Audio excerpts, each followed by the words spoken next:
Amigos e irmãos da TV Caminho Livre, graça e paz do Senhor Jesus Cristo. Hoje é Páscoa de 2024. Vamos analisar mais alguns aspectos desse tal juiz investigativo. Antes, porém, vamos ler alguns textos da Bíblia. João capítulo 3, verso 18. Capítulo 3, verso 18. Quem nele crê não é condenado. Presta atenção nisso aqui, meu irmão, minha irmã. A Bíblia está afirmando: quem crê em Jesus Cristo, é óbvio que é um crer verdadeiro, né? Quem nele crê não é condenado. Não é condenado. O próprio versículo 16, anterior aqui, diz que Deus amou o mundo de tal maneira que deu seu Filho unigênito para que todo o que nele crê não pereça. Não pereça. Ou seja, não seja condenado, mas tenha vida eterna. É isso que o verso 18 está confirmando. Quem nele crê não é condenado. Não é. Mas o que não crê, presta atenção nisso aqui também, ó. Mas o que não crê já está condenado. Mas como? O juízo final ainda não chegou? Como que esse que não crê em Jesus Cristo já está condenado?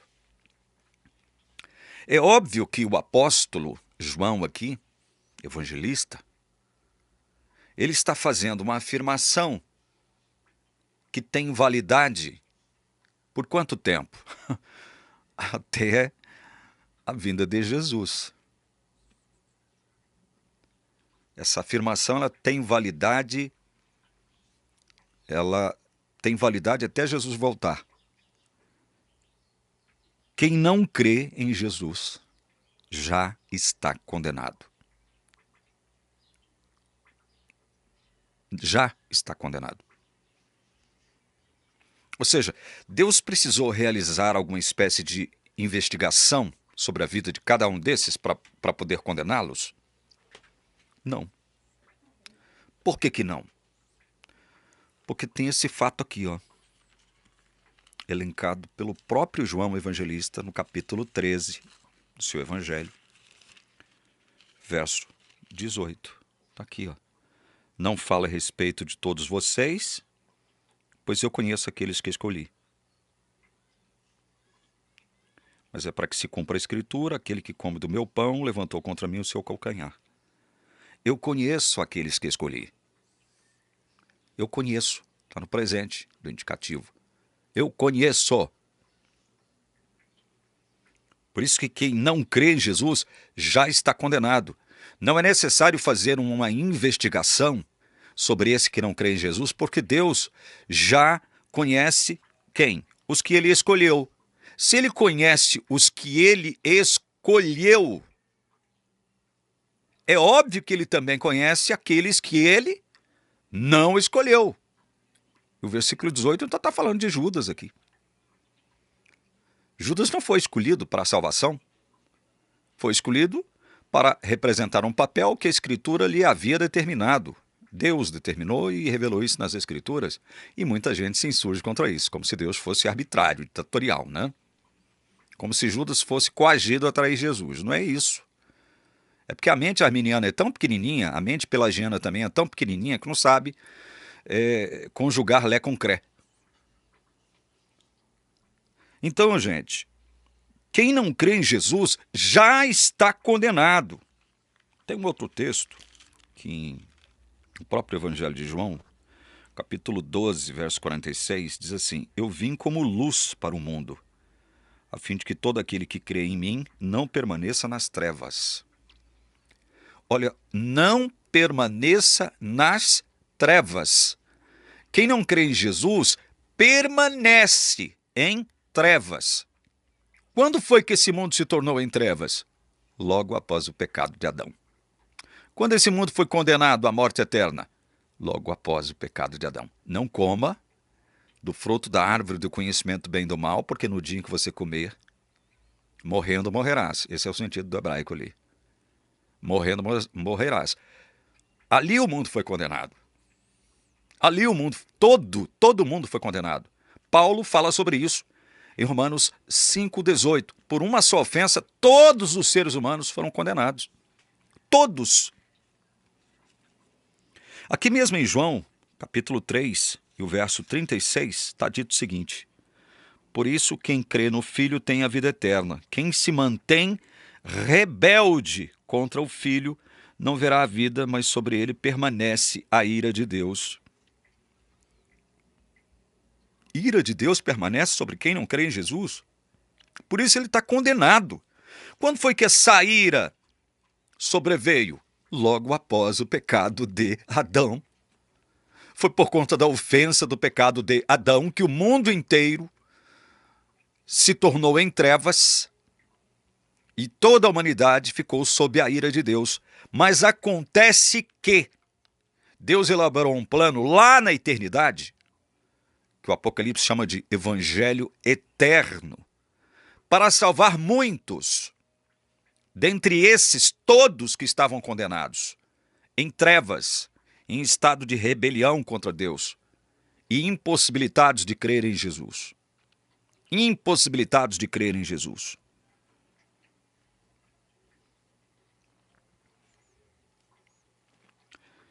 Primeira João 3,14.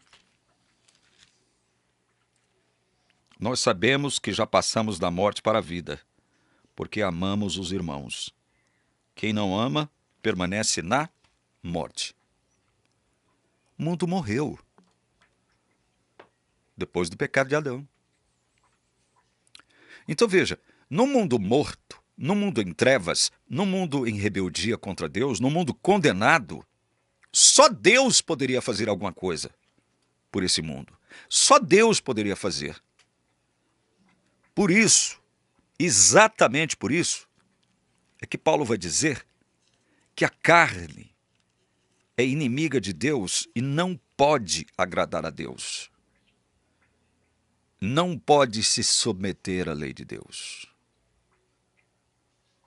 Ela pende para a morte. A carne não pode obedecer à lei de Deus, se sujeitar à lei de Deus, não pode agradar a Deus. É inimiga de Deus, a carne. Onde foi que essa inimizade começou contra Deus? Logo depois do pecado de Adão. Onde foi que essa impotência começou? Logo depois do pecado de Adão. Eu digo impotência porque é isso que o apóstolo Paulo fala sobre a carne. Não pode se sujeitar à lei de Deus, ou seja, é impossível, não tem o poder de se sujeitar à lei de Deus. Onde começou essa impotência? No Jardim do Éden.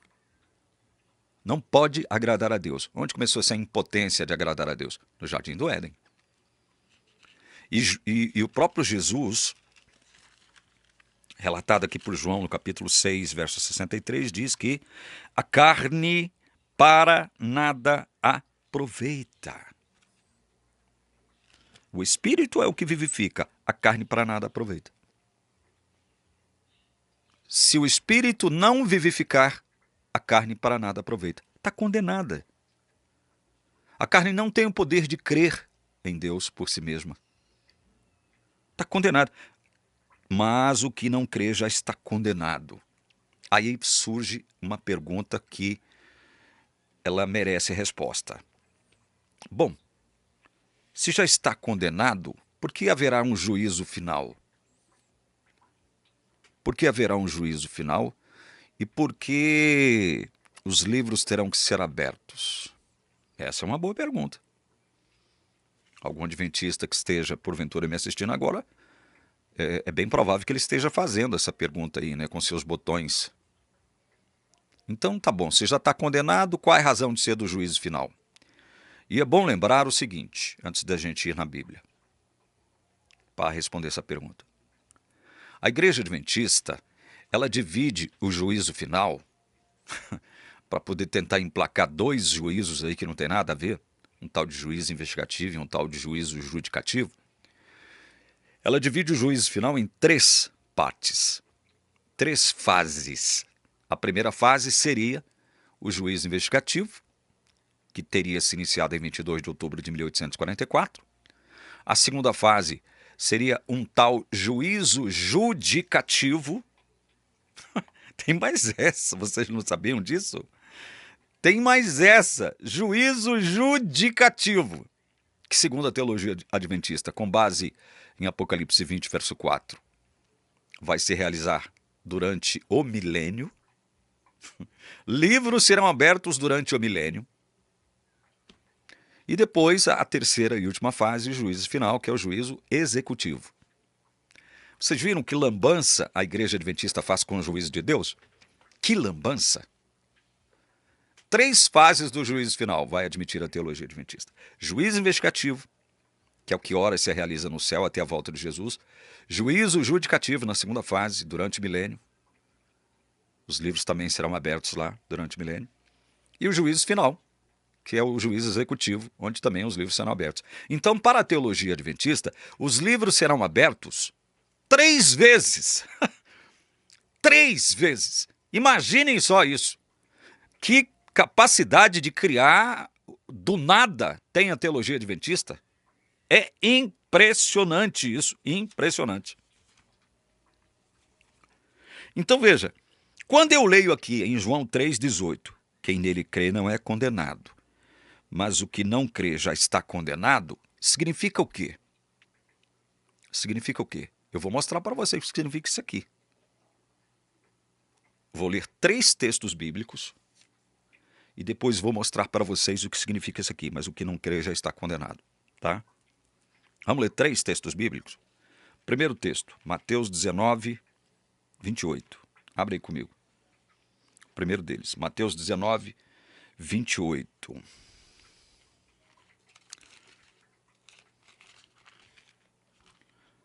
Jesus lhes respondeu: em verdade lhes digo que, na regeneração, quando o Filho do Homem se assentar no trono da sua glória, vocês que me seguiram também se assentarão em 12 tronos para julgar as 12 tribos de Israel. Para julgar. Eu me lembrei agora que eu, estudando esse tema aqui de julgamento, juízo, eu li este texto aqui na Bíblia grega. E a palavra para julgar, vamos ver que palavra que é essa que foi expressada aqui no grego. Crinontes. Crinontes. Esta palavra julgar, crinontes, aqui expressa como julgar, não envolve um investigar. Se eu envolvesse um investigar, seria uma de 3 palavras no grego. Anakrinô, anakrinetai, e qual é a outra mesmo, gente? Eu anotei isso aqui. Eu vou ter que pegar o dicionário, para não ficar como mentiroso nessa história aqui. Vamos pegar o dicionário aqui.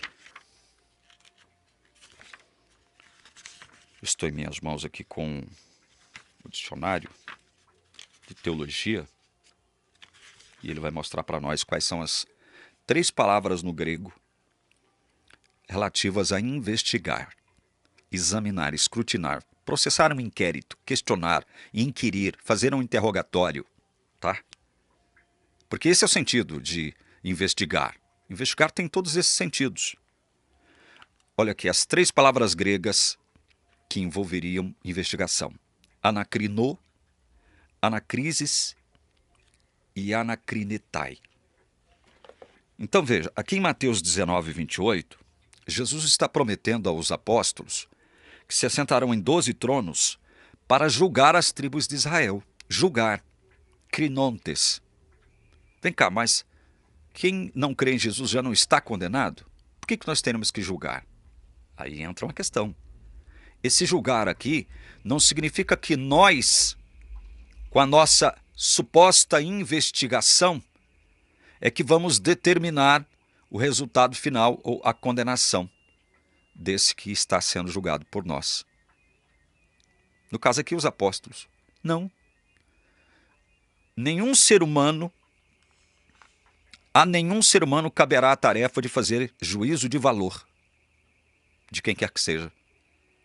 O próprio Jesus diz, não julgueis para que não sejais julgados. Mas como que ele está prometendo aqui que aqueles que o seguiram, no caso aqui os 12 apóstolos, vão se assentar em 12 tronos para julgar as 12 tribos de Israel? Não seria uma contradição de Jesus? Não é contradição. Porque esse julgar aqui não tem o sentido de fazer juízo de valor. Fazer juízo de valor é prerrogativa divina, que é a condenação. Outro texto que eu gostaria de ler para ampliarmos o nosso entendimento sobre essas questões. 1 aos Coríntios, capítulo 6, versículos 2 e 3. Ou vocês não sabem que os santos hão de julgar o mundo? Evidentemente, o mundo ímpio, né? Ora, se o mundo deverá ser julgado por vocês, será que vocês não são competentes para julgar as coisas mínimas? Por acaso vocês não sabem que havemos de julgar os próprios anjos, anjos caídos? Quanto mais as coisas desta vida. Veja, aqui nesses dois textos, versículos 2 e 3, aparece no português julgar o mundo, julgado, julgar, julgar os próprios anjos, julgar negócios terrenos. Então, veja, tem várias expressões relacionadas a julgamento aqui, não é? Nenhuma delas é anacrinô, anacrinetai ou anacrises, ou seja, investigar. As palavras que aparecem aqui, ou vocês não sabem que os santos hão de julgar o mundo, é krinosin. Krinosin. Ora, se o mundo deverá ser julgado, krinetai, por vocês, será que vocês não são competentes para julgar as coisas mínimas? Criterion. Julgar as coisas mínimas. Julgar. Criterion. Que envolve um processo legal. Por acaso vocês não sabem que havemos de julgar os próprios anjos?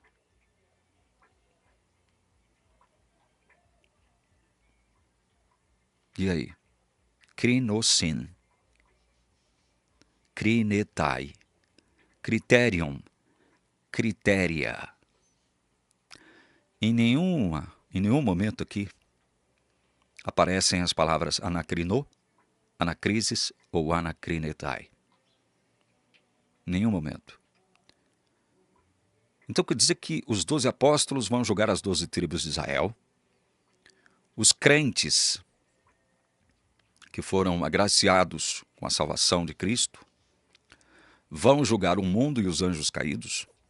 Sim, mas isso envolverá o quê? Uma investigação, um escrutínio, ou então juízo de valor? Somos nós que faremos juízo de valor? Claro que não. Claro que não. Juízo de valor é prerrogativa divina. Haverá uma investigação? Também não. Com abertura de livros? Também não. Vamos para o último texto aqui, que merece a nossa análise, porque com base nesse texto, a Igreja Adventista propõe o tal juízo judicativo, que é no milênio. Ela diz que no milênio, nós crentes é que vamos processar aquele julgamento sobre o qual Paulo falou ali, e sobre o qual Jesus falou também em Mateus. Paulo falou aos Coríntios, Mateus falou no seu evangelho. Apocalipse 20, verso 4. Vi também tronos, e nestes sentaram-se aqueles aos quais foi dada autoridade para julgar. Quem se assentarão nesses tronos para julgar? Vai dizer a teologia adventista. Nós, os salvos. E nesse julgamento nós abriremos os livros de novo. Embora o texto não fale isso. Julgar aqui, qual é a palavra para julgar que aparece aqui? Crima. Crima. Não é anacrinô, não é anacrises, nem anacrinetai. Não haverá exame de livros. Livros não serão abertos durante o milênio. Livros só serão abertos nem antes do milênio, nem durante o milênio. Livros só serão abertos depois do milênio, no juízo final. Que é o que diz Apocalipse 20, versos 12 e 13. Vi também os mortos, os grandes e os pequenos, que estavam em pé diante do trono. Então foram abertos livros. Ainda outro livro, o livro da vida, foi aberto. E os mortos foram julgados, ekritessan.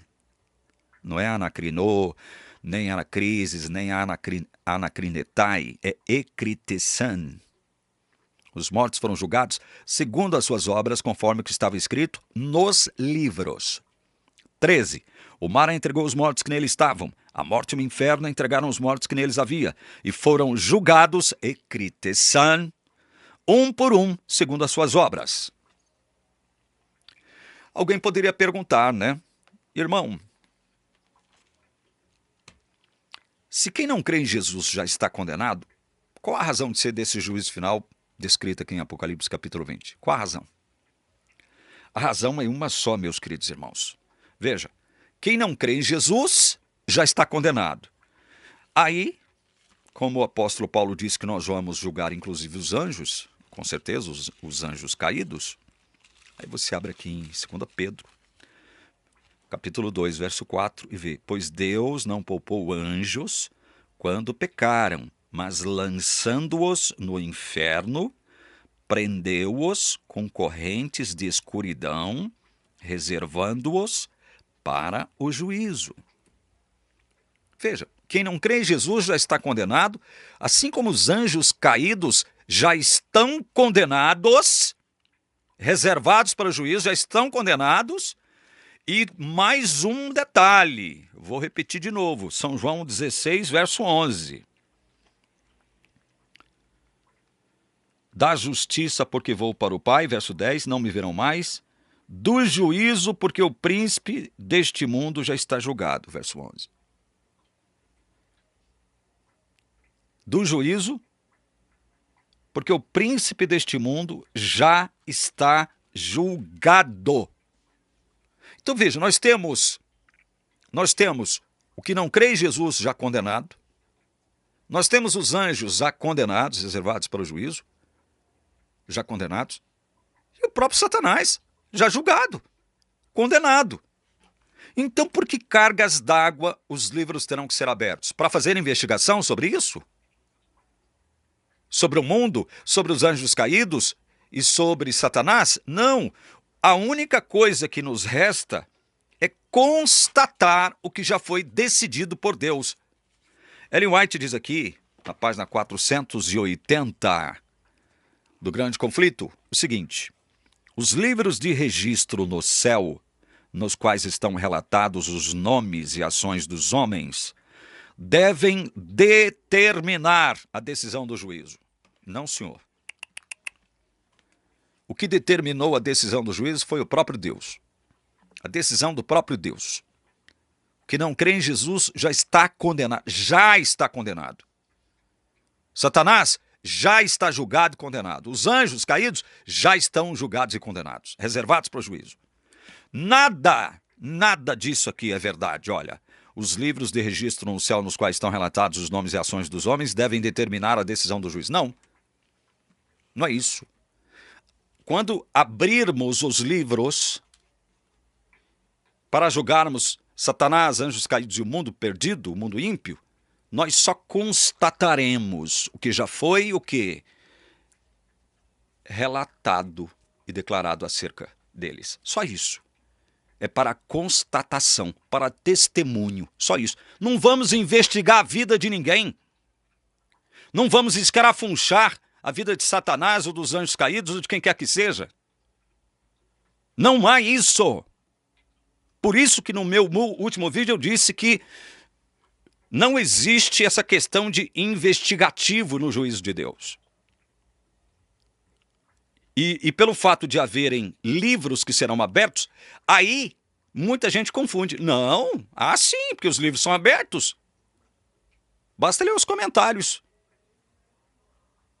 de alguns imbecilóides que não sabem falar desse tema porque não estudam o tema a fundo como eu faço aqui. Eu faço isso, eu estudo a fundo. Eu vou atrás dos recursos que me estão à mão para poder trabalhar um tema tão grave, tão sério como esse. Está vendo isso aqui? Um dicionário internacional de teologia. Eu tenho 4 volumes de 2 dicionários aqui, internacionais de teologia. Eu tenho mais um dicionário internacional de teologia do Velho Testamento também. Tem quase 3.000 páginas, só esse volume. Então, eu vou a fundo, como tem que fazer toda pessoa séria que está em busca da verdade. Não há juízo investigativo, ora, em curso. Não há. Porque aquilo que está dito acerca de juízo investigativo foi realizado pela cruz de Cristo. Olha aqui. Página 483. Ao abrirem-se os livros de registro no juízo, é passada em revista perante Deus a vida de todos os que creram em Jesus. Passada em revista diante de Deus a vida de todos os que creram em Jesus. Prestem atenção nisso. Aí ela diz mais. Começando pelos que primeiro viveram na terra, nosso advogado, veja, não é promotor, é advogado. O advogado, ele é colocado na cena do tribunal em prol da defesa daqueles que estão sendo julgados. É ele que faz a defesa, não é ele que produz condenação. O advogado defende, tá? Então veja, nosso advogado apresenta os casos de cada geração sucessiva, finalizando com os vivos. Isso aqui é com relação a esse tal juízo investigativo. Todo nome é mencionado. De quem? Dos que creram em Jesus. Cada caso minuciosamente investigado. De quem? Dos que creram em Jesus. Aceitam-se nomes. De quem? Dos que creram em Jesus. E rejeitam-se nomes. De quem? Dos que creram em Jesus.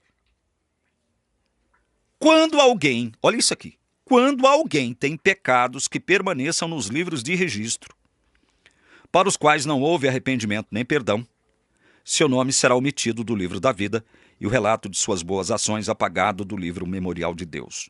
O Senhor declarou a Moisés, aquele que pecar contra mim, a esse riscarei eu do meu livro. Se Moisés estivesse falando aqui, em Êxodo 32, 33, de livro da vida, todos nós estaríamos enrolados, perdidos e ferrados, porque todos nós pecamos. E a Bíblia diz que não há um justo sequer sobre a terra que não peque. Então, se Deus está falando aqui, conforme a teologia adventista admite, riscarei do meu livro todo que pecar contra mim, e esse livro aqui seria, segundo a teologia adventista, uma referência ao livro da vida do Cordeiro, né? Então, todos nós estamos ferrados, porque não há quem não peque. Está todo mundo ferrado. E foram necessários quantos pecados para que o mundo inteiro fosse condenado à morte eterna? Só um. Uma ofensa só. Paulo vai dizer isso em Romanos capítulo 5, a partir do verso 12. Leia só o verso 18 para você resumir. Por uma só ofensa veio condenação a todos os seres humanos da terra. Todos os seres humanos foram condenados por uma só ofensa. Agora imagina eu e você que pecamos todo dia. Hã? O que será de nós? Então veja, quando alguém tem pecados que permaneçam nos livros de registro, para os quais não houve arrependimento nem perdão, ela está falando de quem aqui? De quem creu em Jesus. Aí eu pergunto, como é que alguém que creu em Jesus não recebeu nem arrependimento nem perdão? Aí alguém pode dizer, opa, não recebeu arrependimento? Sim, cara pálida, porque arrependimento é dom. Aí muita gente aí que está me assistindo agora vai espernear. Você está falando bobagem, você não sabe o que você está falando, é mesmo? Será mesmo que eu estou falando uma bobagem acerca de arrependimento? E eu vou declarar com todas as letras possíveis. Arrependimento de pecados é concessão divina. Quer que eu traduza?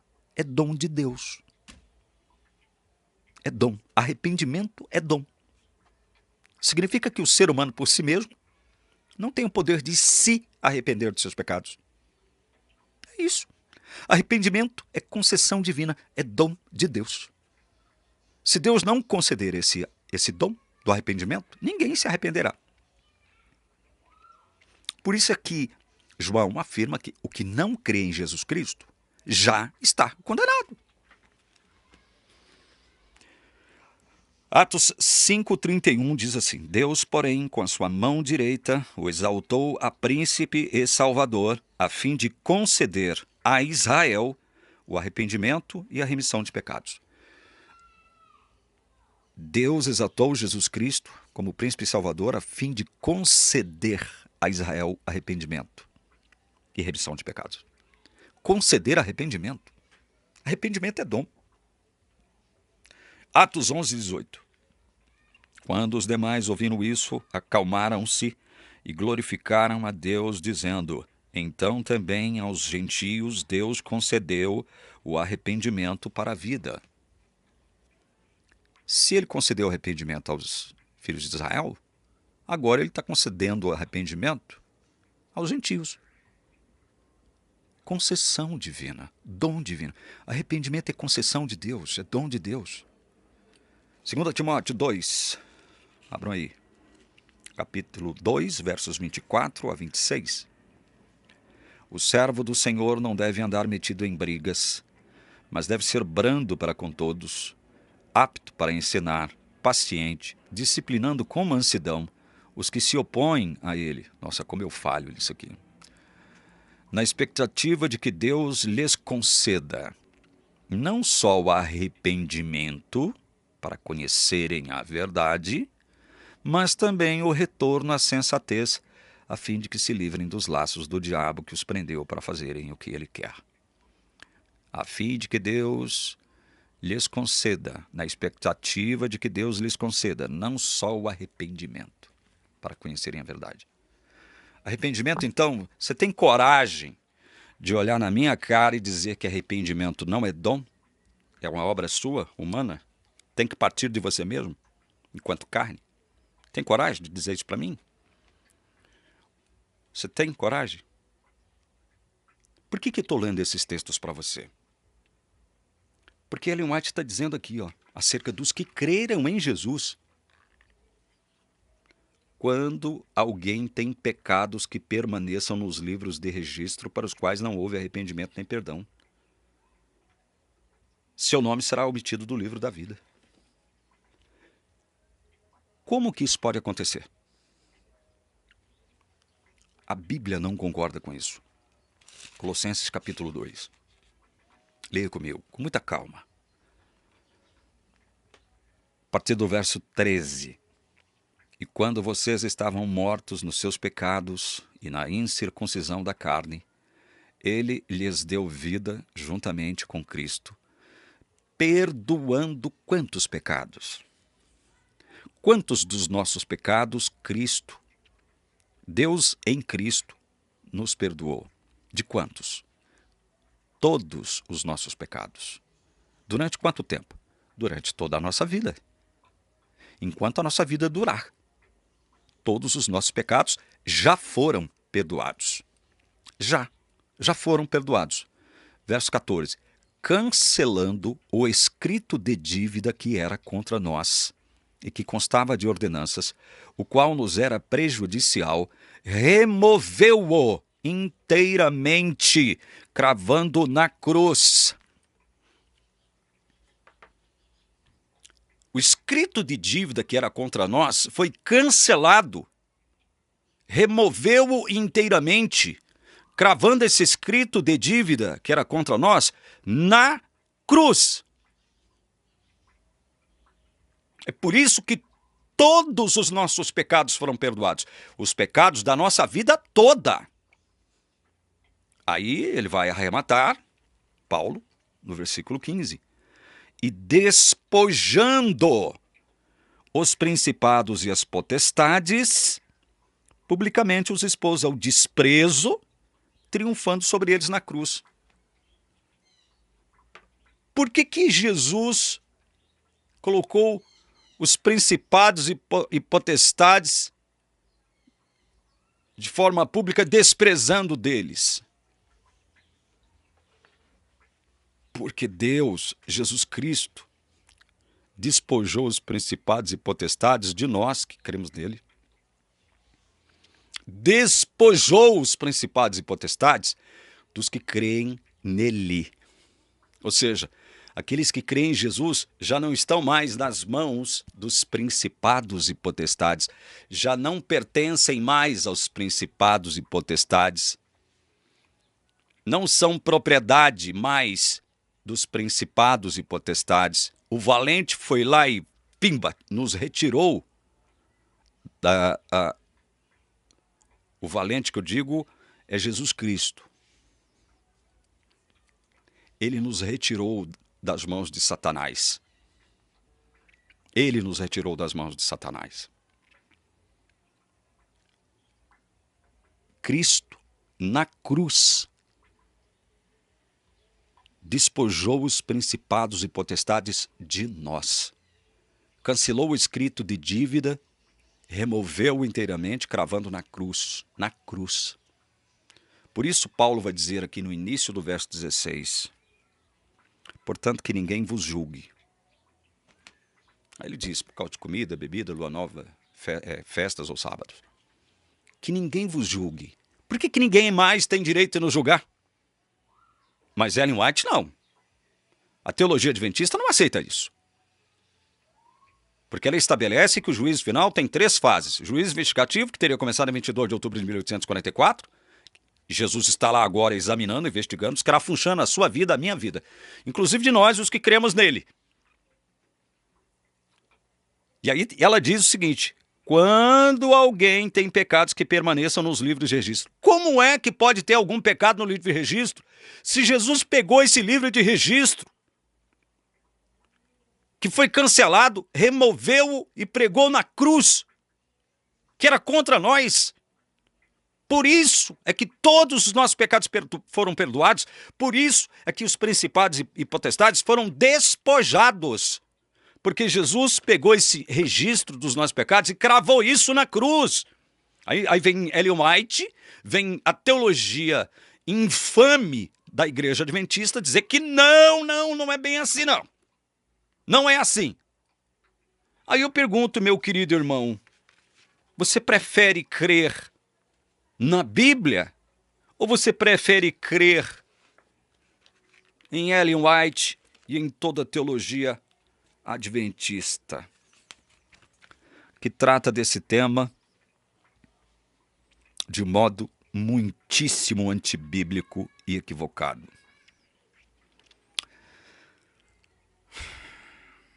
Observação. Segundo que a gente já leu aqui no Grande Conflito, né, várias vezes, segundo o que está expresso aqui. Todos aqueles que teriam seus nomes apagados do livro da vida, que é isso que ela diz aqui, por terem sido julgados e rejeitados pelo advogado Jesus Cristo, o que é uma tremenda de uma incoerência. O advogado defende, o advogado não condena ninguém, né? Mas esse advogado aqui, descrito por Ellen White, é diferente, porque ele condena, ele rejeita, ele apaga o nome daqueles que estão sendo julgados. Em vez de defendê-los, ele vai lá e apaga o nome. Né?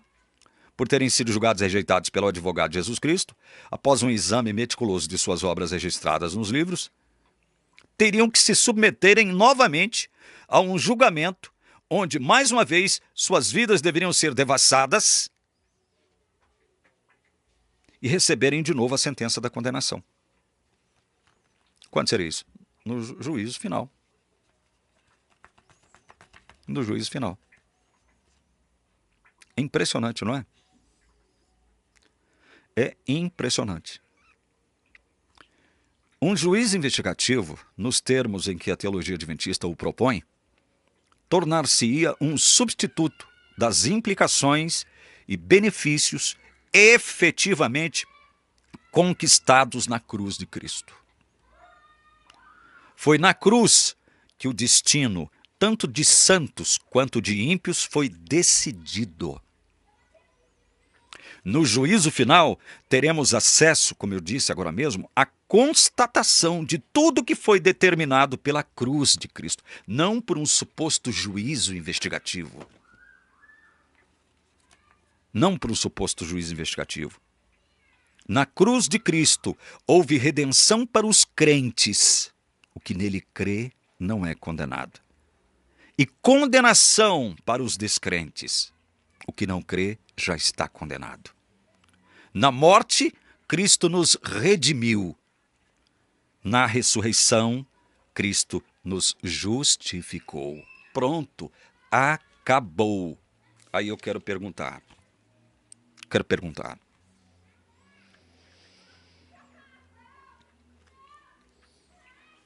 Esse livro aqui, já comentei muito sobre ele, O Sacerdócio Expiatório de Jesus Cristo, do teólogo adventista Frank B. Holbrook. Nesse livro aqui, ele diz que Jesus está realizando um sumo sacerdócio expiatório. E ele cita textos do livro de Hebreus para afirmar isso, para consubstanciar a sua afirmação. Aí eu pergunto, onde, em todo o livro de Hebreus, Jesus, nosso sumo sacerdote segundo a ordem de Melquisedeque, estaria examinando nomes, fazendo expiação por uns e rejeitando outros? Onde? Onde? Mostre-me um só texto do livro de Hebreus onde Jesus esteja realizando expiação. Expiação. Porque Ellen White, aqui no livro Grande Conflito, no capítulo que trata do grande juízo investigativo, é o que ela fala aqui, ó, comentando Daniel 7, 13 e 14. A vinda de Cristo aqui descrita não é a segunda vinda à terra. Ele vem ao ancião de dias no céu para receber o domínio, a honra e o reino, os quais lhe serão dados no final de sua obra de mediador. É essa vinda, e não o seu segundo advento à terra, que foi predita na profecia como devendo ocorrer ao terminarem os 2.300 dias, em 1844. Assistido por anjos celestiais, nosso grande sumo sacerdote entra no lugar santíssimo e ali comparece à presença de Deus, a fim de se entregar aos últimos atos de seu ministério em prol do homem, a saber, realizar a obra do juízo de investigação e fazer expiação por todos os que se verificarem com direito aos benefícios da mesma.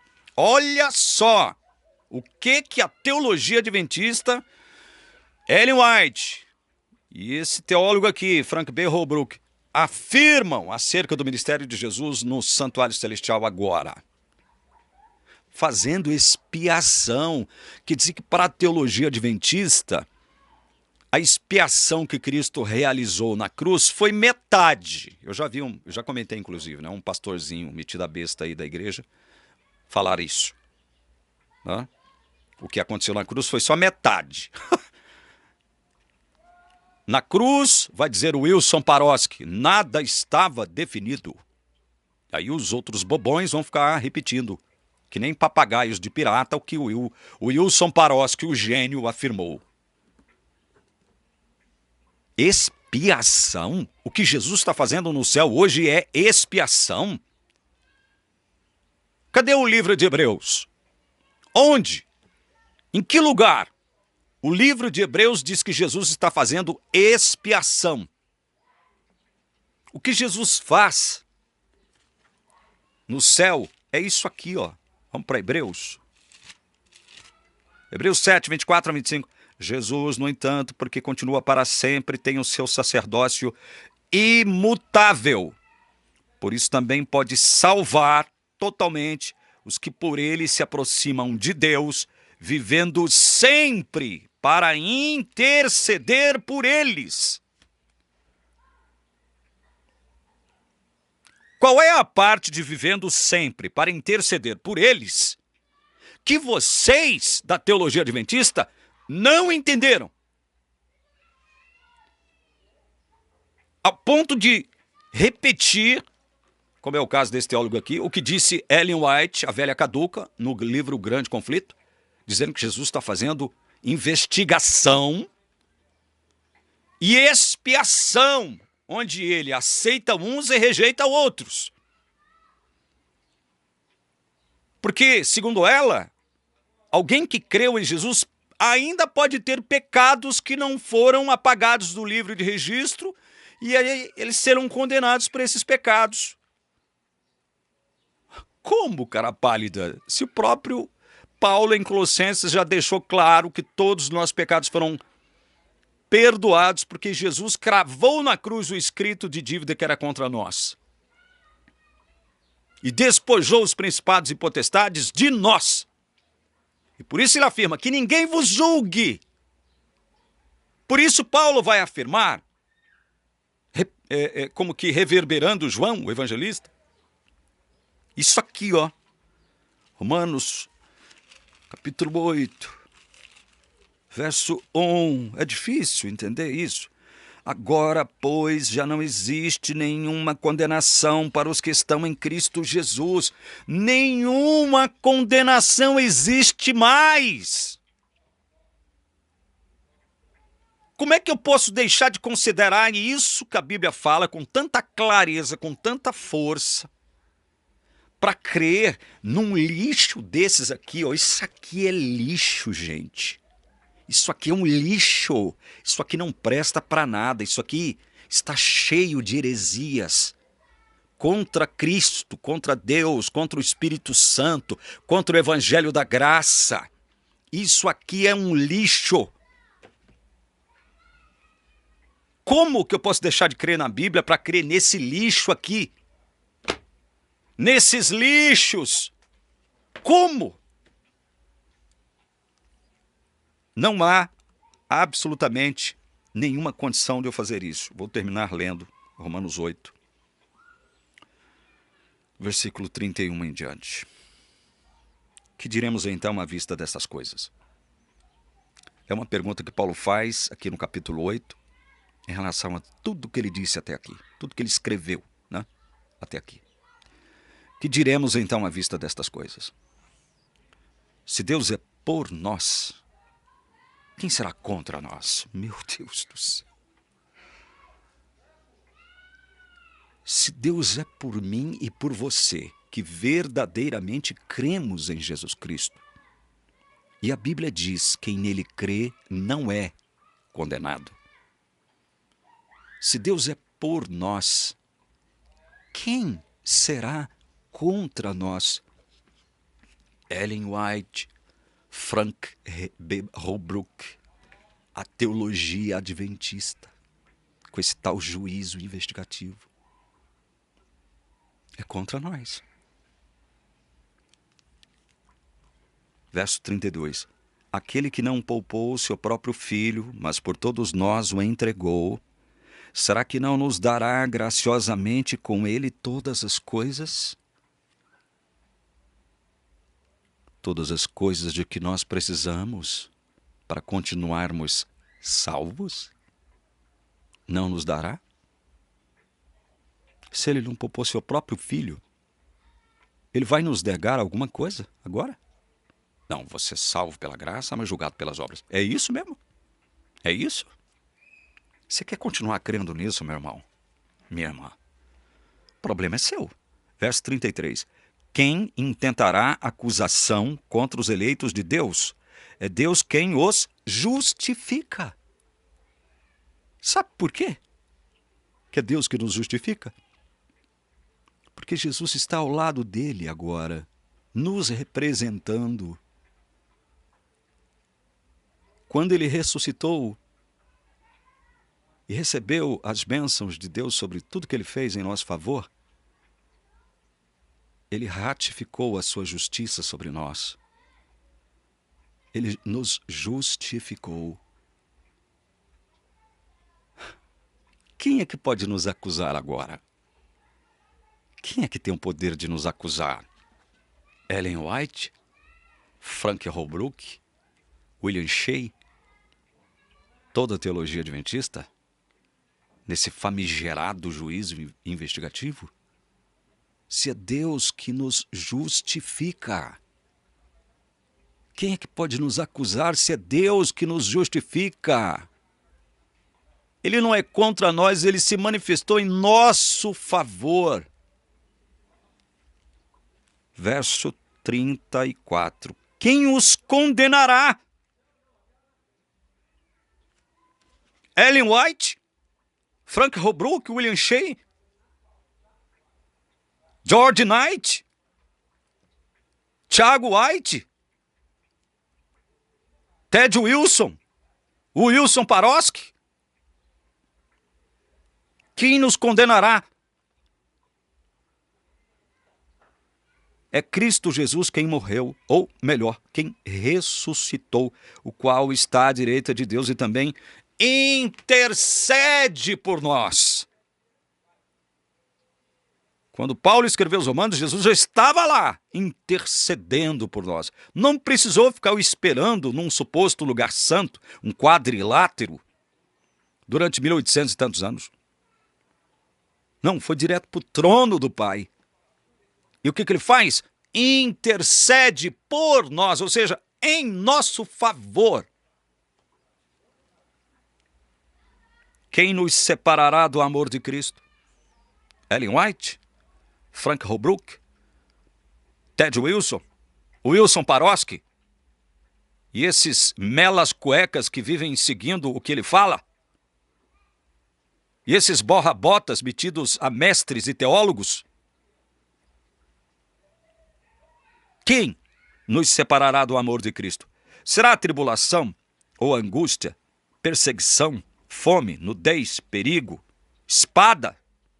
Espada dos muçulmanos, que a utilizam até hoje para degolar cristãos? Como está escrito, por amor de ti, somos entregues à morte continuamente. Fomos considerados como ovelhas para o matadouro. Em todas estas coisas, porém, somos mais que vencedores por meio daquele que nos amou. Porque eu estou bem certo de que nem a morte, nem a vida, nem os anjos, nem os principados, nem as coisas do presente, nem do porvir, nem do amanhã, nem do depois,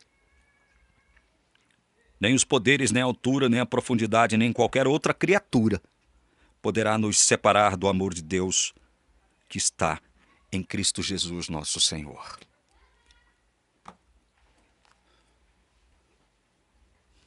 O que você quer dizer acerca dessas coisas que eu acabei de ler para você aqui agora? Que é fácil demais acreditar nisso aqui? Como diz lá o Luiz Gonçalves, não, se for assim é fácil demais. Não é só isso. Crer em Jesus Cristo, não é só isso. Se não fosse, era fácil. Diz o entendedor de Apocalipse, Luiz Gonçalves, se for só crer em Jesus, é muito fácil. Meu Jesus, misericórdia, Senhor, misericórdia. Tenha misericórdia desse povo arrogante, desse povo prepotente, Senhor, que em teu nome propõe tanta heresia para o mundo. Tenha misericórdia. E eu sei que Deus tem. Porque Deus está despertando muitas pessoas dentro da Igreja Adventista do Sétimo Dia. Deus está despertando muitas pessoas. O Espírito Santo está levantando muitas pessoas para o conhecimento do verdadeiro Evangelho. Não para o conhecimento desse lixo aqui, ó. Esse lixo.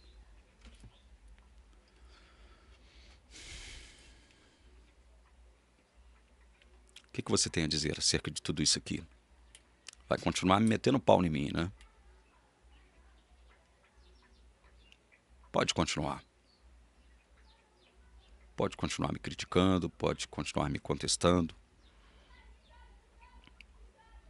Se o meu Senhor foi brutalmente maltratado e morto, por que eu não posso ser criticado, né? Ser vituperado. Ser objeto de ódio, de ignomínia. Podem fazer isso à vontade em relação a mim. Eu mereço. Eu mereço. Que Deus abençoe você que acredita na palavra dele. Para você que considera a palavra dele como autoridade máxima. Para você que não quer ser enganado e por isso crê na palavra de Deus como sua única regra de fé e prática. É em nome de Jesus que eu rogo essa bênção sobre você. Amém.